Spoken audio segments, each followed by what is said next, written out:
seulement 26 ans, Panayotis Pasko a déjà derrière lui une carrière incroyable.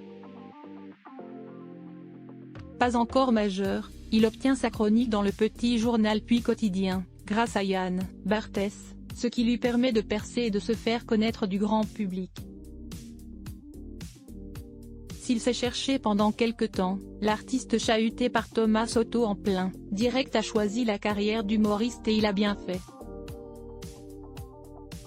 Aujourd'hui, tout ce que touche le natif d'Amiens, Somme, est couronné de succès, entre ses spectacles, ses rôles au cinéma et à la télévision et le jeu Loup-garou, présenté en duo avec Fari.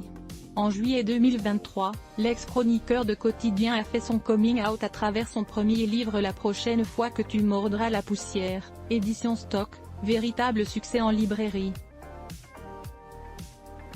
Avant d'en parler publiquement, le jeune humoriste a mené une vie d'homme hétérosexuel et dans une interview accordée à Marie-Claire, ce vendredi, il évoque cette nuit la plus dingue qu'il a passée et qui remonte à des événements tragiques.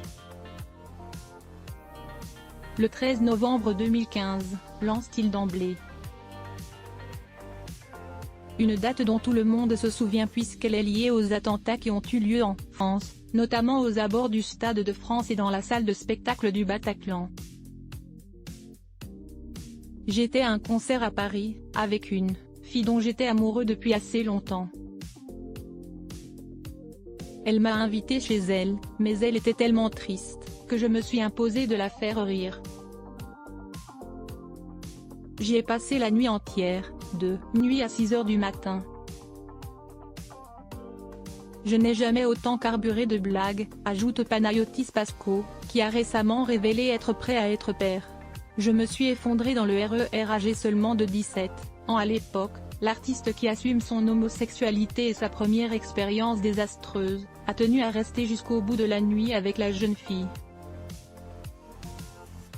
Le lendemain, elle m'a dit « merci, pardon, désolé », et elle est partie à la campagne avec ses parents.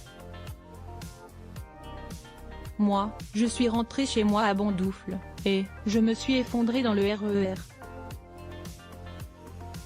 De fatigue, de tristesse, de l'absurdité de ce qui s'était passé, se souvient Panayotis Pasko, avant de conclure.